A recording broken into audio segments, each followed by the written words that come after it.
Hello, one of the viewers had asked me to go over the DVG leader games and give a basic introduction to them. And I believe I own every one, so I have them here and they are sorted by type. So on the left here, we have U-boat and is it Gato or Gato? Somebody will correct me, I'm sure. Leader. So it's really the Japanese, or I'm sorry, the German or the American submarines. So we have our two submarine games. We also have Sherman Leader and Tiger Leader with the Tiger Leader upgrade kit. And then also not shown here would be Thunderbolt Apache Leader in the same group. I loaned it out to a friend, so I actually don't have a physical copy in front of me. But I definitely own it and have played it many times. Next, we have Israeli Air Force Leader, Hornet Leader, and Phantom Leader, which I put in their own category. And then last but not least, B-17 I put all by itself. So what are leader games? Leader games are, for example, I'm going to look at Sherman Leader here. So I have this guy Howard. He's a leader, if you will. And see how it says that he's average? So what you have is you have like different levels of skill. Like you're a newbie, you're experienced, maybe you're average, then you become skilled, and then you eventually become veteran or elite. Every game has like different terms. They don't all use the same exact terms, but that's the idea, is you gain experience points. And so there's a little bit of RPG to these games. So you're gaining experience points and you're leveling up. Now in this particular game, you also happen to have, like this guy Howard, he's an armor. See how it says armor right below his name? This would be a scout car, so you would need a different leader, of course. You would need a tank card, but this card would be the type of equipment that he is the leader of. So in this case, you would pair a leader with equipment, and then off you go. And most of the games follow that type of formula. On these, of course, you're piloting planes. And in some of these games, I think all three of these, I'd have to check them, but the pilot and the plane are one and the same. There is no such thing as pairing a pilot with a plane. So the pilot is the plane. So if, for example, you have a Hornet, it might be a guy named Maverick, and that would be the name of the pilot. So as Maverick gains experience, he's doing it in his Hornet, and you don't get to switch equipment. He just gets better and better at his skills and abilities as he levels up. Whereas here, you actually do have equipment you purchase, and you can actually get better equipment that also improves things over having a better leader. So this one has, and that's the reason why I separated these. I separated these by what kind of experience they give you. And I also have a toolbox. I'm not saying you need to have one, but I have one that has common components. Like these are all my games combined. So your pilots experience something called stress. And so that's what these markers are for. And so I've always experienced, like if you own just one game, you'll find that the number of stress tokens are actually just barely enough to play. Well, when you combine them all together from all the games, then you have plenty. And so it feels really nice. This is something called situational awareness. It's used in most of the games. I combine all my dice, because as you'll notice, there's a lot of similar dice. So now I have a nice pool of dice. This is damage on targets, especially if you're playing the air games where you're bombing targets. You put damage on targets.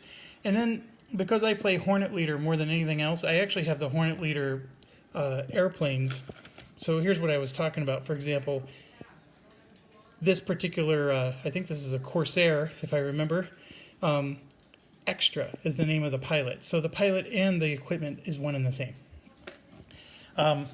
Now, another key thing with these leader games, besides the RPG elements I focus so much on, is you equip your equipment with ammunition, weapons, etc. So for example, if I have a Hornet, I may put an AIM-7 or an AIM-9 on the if I want to do some air-to-air damage, for example. So a lot of the game is about planning what kind of armaments you want to have for your mission. And I'm not going to get into that. This is just an overview video, but that could take a half hour. The mission itself could take 10 minutes to resolve, but it could take you a half hour to figure out what armaments you want to put. And it's going to depend on your target, how far away your target is, how much fuel you need. That's where a lot of the decision and the choices in this game become very rich and rewarding. Now, I also have a bunch of cards. So, for example, this is one of those Hornet cards I was talking about. So this is the name of the pilot, Toon. And he, of course, is on an FA-18F Hornet. And there's a year usually, like, so this, you can only use this for missions that are after 2001. And then, of course, he has skills and abilities, and here he's called an ace. And if you flip it over, that's a veteran. So he would need 9 experience points to go from veteran to ace. And then he's got a situational awareness value.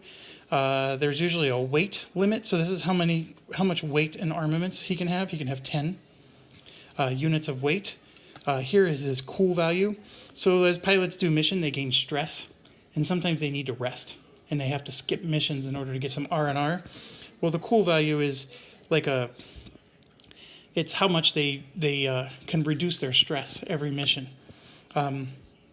There's rules around it. I don't want to get into all the details, but they all come with a 20 millimeter cannon, which isn't awful because you got to roll a 10 on a D10 die. So you got a 1 in 10 chance of it actually ever hitting. But here you can see in yellow, this particular Hornet can have the AIM 7 and 9, which I was just showing you, and then these are all a bunch of bombs, the Mark 20 through 84 there. The AGMs are, they all have special rules. You can equip rockets, you can have an ECM pod, and then you can use the GBUs, which are the Gucci bombs. That's what I call them. They cost a lot of special operation points.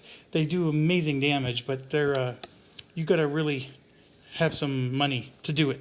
Anyways, that's how these games work. There's usually always event cards. Every game has these, every leader game. And the event cards are usually broken up where, okay, if you're inbound to the target, you read the top. If you're over the target, you read the middle. And if you're done with your mission and heading home, you read the bottom. So these are event cards, and sometimes, like in this game, you actually do 3 different events throughout one mission.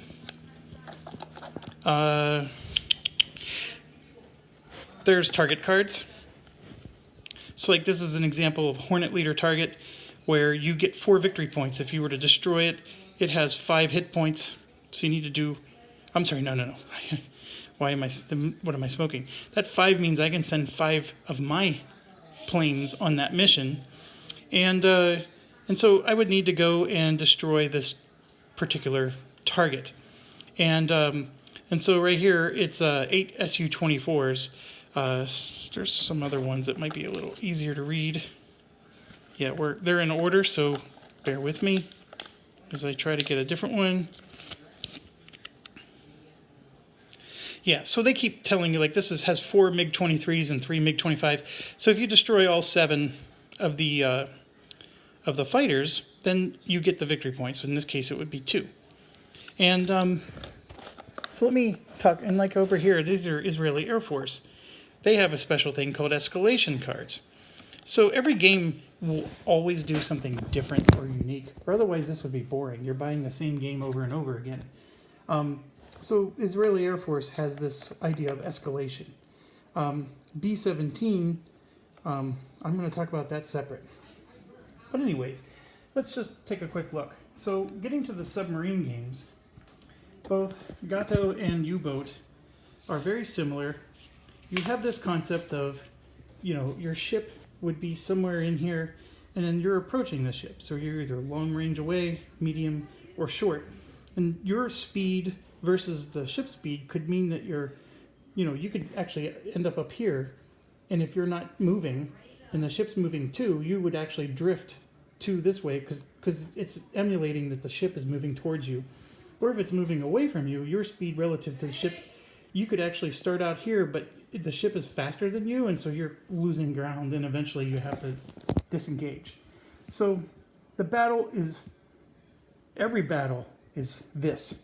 And it is, in my opinion, very well done. It's very fun. you will have escorts and convoys, etc., and you have to decide what you're going to hit. You're going to have so many torpedoes, etc. And when you go on missions, you're going to have a campaign sheet like this. And I know it looks weird, but basically you're going to be in different zones of the ocean or the sea. And depending on what zone you're in, there's a table, and you roll to see if you make contact with something. And if you do, then you would draw cards to figure out what exactly did you just come into contact with. And then you can choose to engage it or not engage it, etc., etc. And here you can see the concept of stress, event cards, etc. And there's also, with these games, a short, medium, long campaign, whereas the long campaign, you do 4 patrols for every sub, whereas the short campaign, you only go 1 patrol per sub. And you can see that the number of points you need to score are going to be different based on, whether you want to do short, medium, or long. I can tell you that if you do long, you're going to engage in more of the rich RPG aspects of this game. Because you can start out with a bunch of fledgling guys and earn experience, and they can all become experts over time.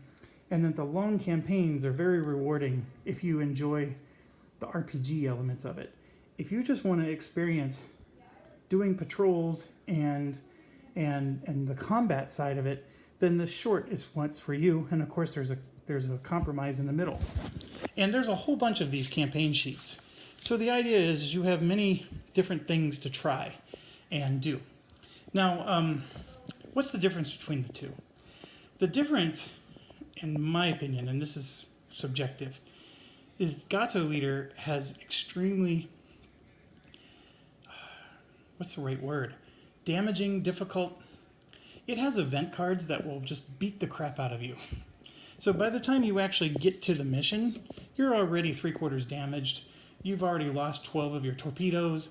I mean, event cards just do things to you in brutal ways. And then also the Americans, of course, had faulty torpedoes in the beginning. So that's also like when you do like this 1942 mission, your torpedoes are going to miss half the time. And it's thematic, it's real. I don't want to argue with that. I'm just trying to help you to understand what's the difference between the two. The U-boat leaders, on the other hand, those U-boats they're awesome from the start. In fact, the earlier years you benefit because the Allies did not have good convoys. But as the years go on, it gets harder and harder. So this is more of your classic, the earlier years you enjoy an easier campaign, and in the later years you get more difficult campaign, but you also have some uber subs. The Gato Leader is like the opposite. The Americans are struggling in 42, and that's actually one of the more difficult campaigns, and then if you get more along in the more advanced years, it's easier. So beyond that, the mechanics are mostly the same. The way the pilots level up, all the RPG elements are the same. And then the board is almost identical between the two. These campaign sheets is where you're going to see the big difference. Okay? So feel free to ask me questions. I'm trying to give a really high overview. I am not showing gameplay. So if there's anything I'm missing, just let me know. So I'm moving on to here. So these ones, Sherman Leader and Tiger Leader. And then there's a third one called Thunderbolt Apache Leader. Okay, these ones are all similar in my mind, and here's what I mean by similar. They still have, like I said, the leader and the equipment are separate, and I'm trying to remember if that's true for Thunderbolt. I don't have it in front of me, but I'm pretty sure it is. I might be wrong on that one. Thunderbolt might be more similar to the other leader games in that regard, but here's the big thing they all have in common. The board itself uses tiles. So you're randomly drawing these tiles, and they're going to have different terrain on them. And so every time you do a mission, the terrain is going to look different. And then you're going to have you're going to put tanks here and infantry here and etc. And so you're actually going to have a tactical board that you have to actually move and engage in. Now, there's pros and cons to this. The first one is it's pretty cool, because you actually have a battle map and you perform battles. And I think the thing about Thunderbolt Apache Leader that I must mention is it has like mountain ranges, and then there's like targets in between mountains, and you can take your choppers and actually go. You're flying low altitude, and so the mountains are actually protecting you from anti-aircraft. So the anti-aircraft could be over on this side of the mountain, and you're on this side, and it can't hit you. So a lot of the decision making and strategy is just trying to figure out what's the best way to weave through the mountains to take out your targets and avoid the anti-aircraft, which will devastate you if they hit you. So that's what's really cool about these. The tile terrains make it different. So then a con with this is some people don't like the fact that every time you're doing a mission, I mean, this takes a while to set up, right? You have to shuffle the tiles, you have to find the markers for every target. It can be a little time consuming. So that's about what you have to decide what you like or don't like. I will tell you, between the three, Thunderbolt Apache Leader is by far the most popular amongst other gamers. It's definitely more popular for me. I love that game. These two, Sherman and Tiger with the Tiger Leader upgrade kit, they're, for me, identical games. The only difference being, do you want to control German tanks and anti-tanks and equipment, or do you want to control American? That's really the difference between the two. I think the rules are almost identical. In fact, they might be exactly identical. I would need to get out the books to even figure out what the difference would be. Now, there's one other key thing, and the reason why I put these three together in their own category is they have this concept of a front. So this is, imagine this is like the front lines, and then this is where your headquarters is, in the back and the rear. So then this is where their headquarters is, because they, so now you're going deep into enemy lines. So there's this concept of a battlefield. And so you'll actually have tokens that you'll put on, and then they will be, deep.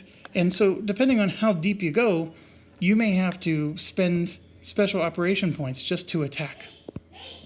So, and then back here, you actually pay less. Well, no, I take it back. This is, if the enemy advances into your lines, you start losing special operation points because they're advancing on you. And so that's causing you to lose points. And this game is one of those games where if you run out of special operation points, you lose. If you can't ever afford to pay that price, you would lose. I think that's true for all three. They do have some variation in the way they handle this, but there's this concept of a bigger thing going on, and you're just a piece of it. And that's what also is appealing about this. Now, the campaigns, though, are, for example, you might get, if you're the Germans and Tiger Leader, you might do Poland, and then you would do like a Poland offensive campaign, or a Poland defensive campaign, or a Poland surprise attack. I mean, so the campaigns are like different things like that. There's no such thing as a long, medium, and short in this game. So that's another thing that's different. If you want a long campaign, they have like this thing called you would do like full operation, or there's a particular one you would pick, and that would be the closest you can get to a long campaign. And then of course Poland would dictate the terrain and the equipment available. So the location only dictates that. And then like if you, for example, do surprise attack, that's where you're being surprised. What that is that's a situation where you may have troops that have gone deep into your line, and you're really struggling to push them back. You may also not get any extra SO points every turn, or reinforcements. There's things that they do to make every scenario feel different. So now let's move on to these three.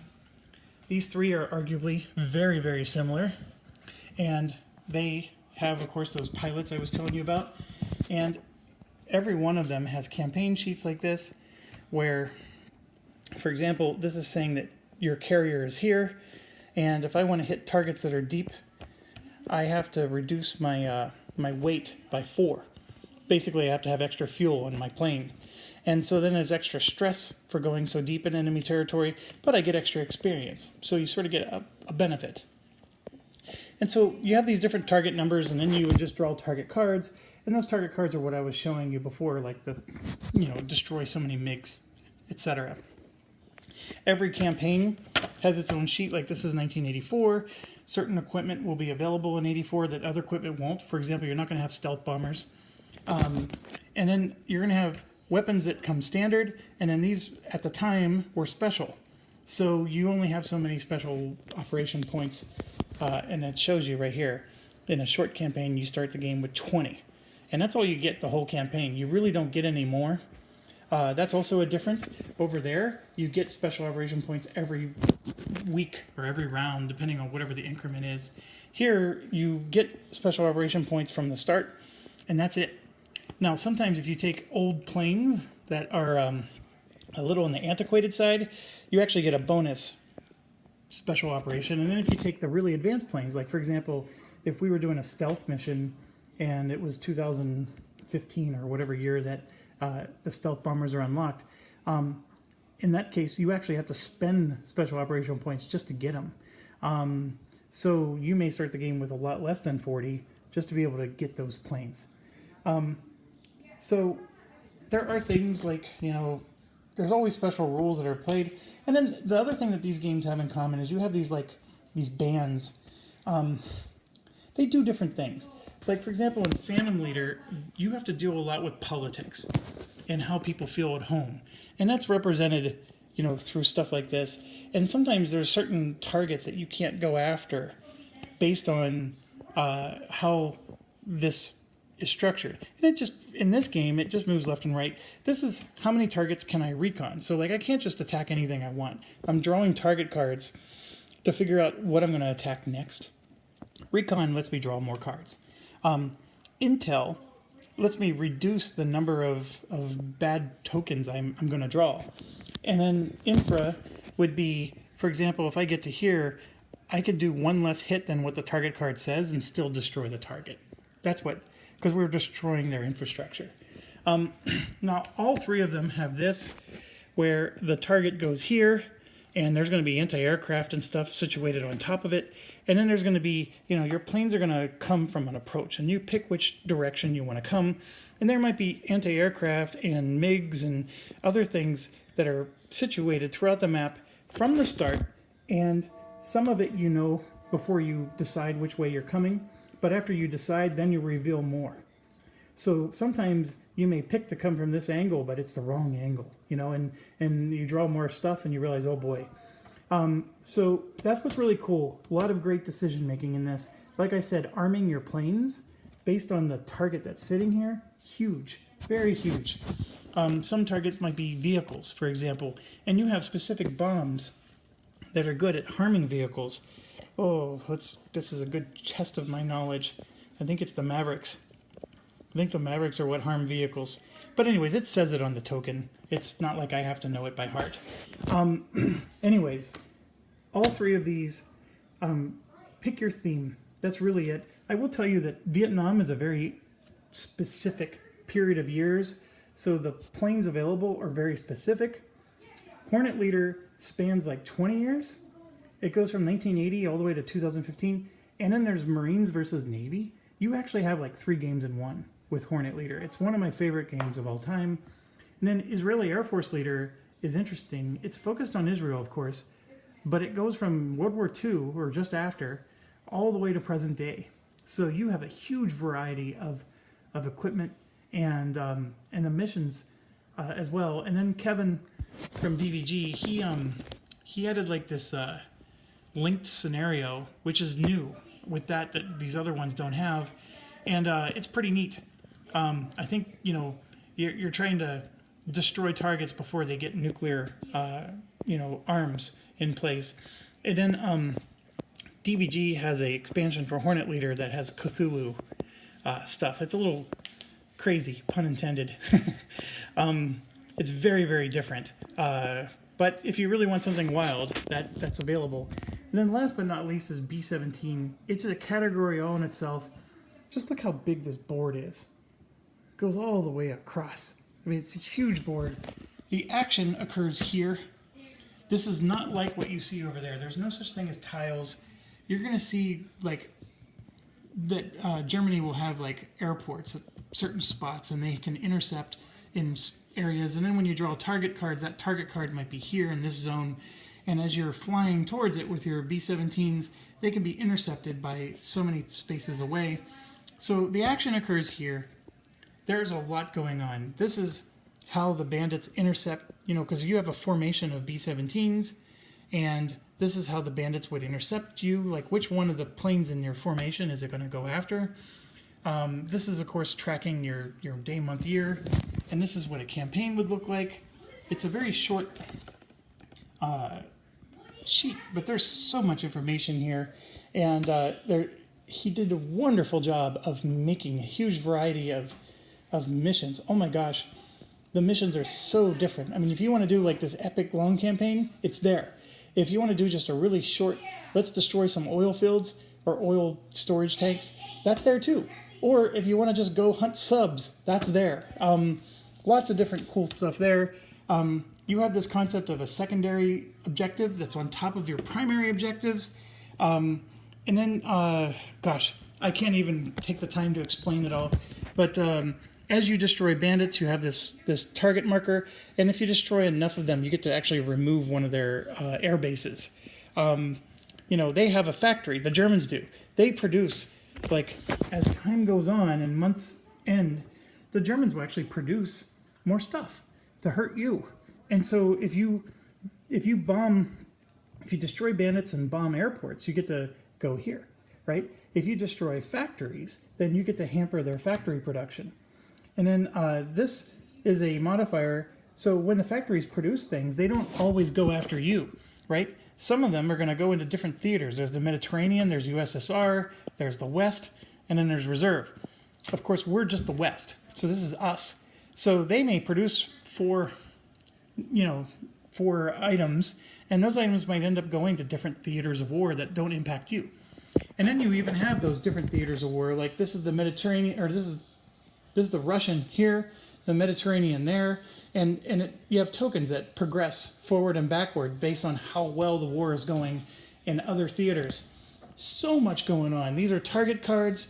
It has a wonderful step-by-step how to go through the turn. I will tell you, I love Hornet Leader. I always have, but B-17 is my close second. Absolutely close second. It's a wonderful game, and I love how DVG went a different direction with it. This is so much different than the other games, but it still has the same leader stuff. It has... Oh, is this? This looks like Vietnam. Or no, there we go. So right there, you got Sad Sack, a B-24.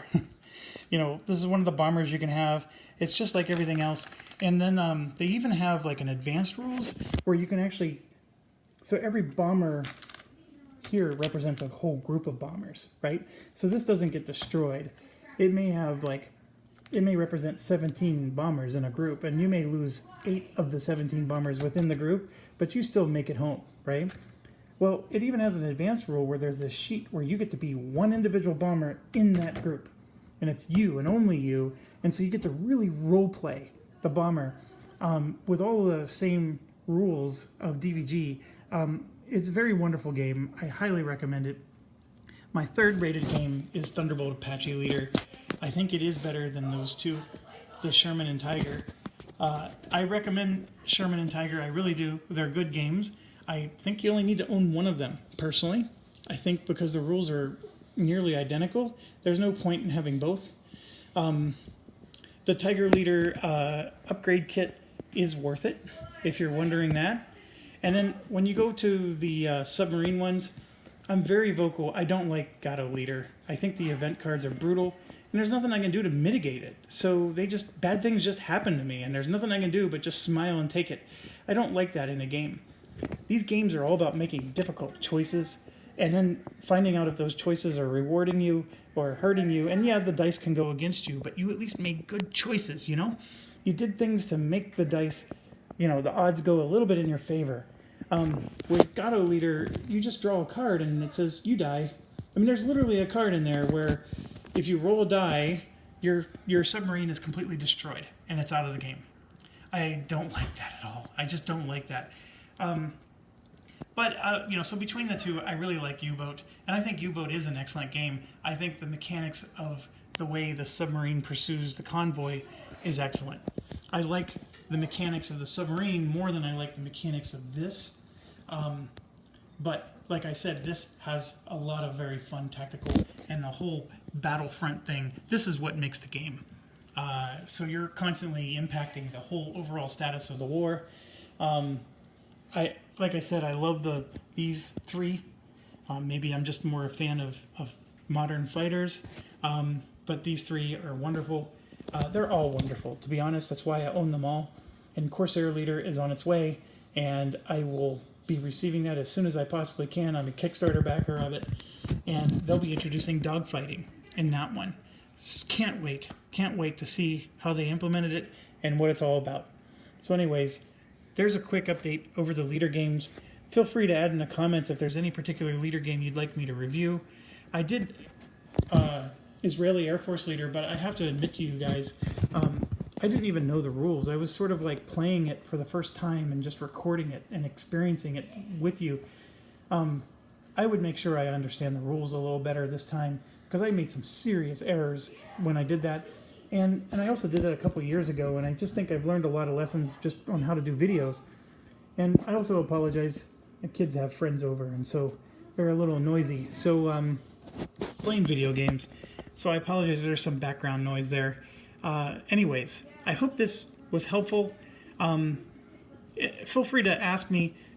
I just did Skies Above the Reich, and I'm really contemplating doing B-17 Leader, just because it'd be cool to do both sides of the same theme. So that's what I'm thinking of doing. I do confess I have Folklore, the Affliction that just arrived, so I've been playing that. And there's also a Panzer strategy game on Steam that I've been playing, so I've been a little distracted and not doing any more playthroughs, but that one has been on my list for a long time. I think I would like to do some campaigns there. Just let me know in the comments. I do read them. I don't always get a chance to respond, and thank you so much for everything.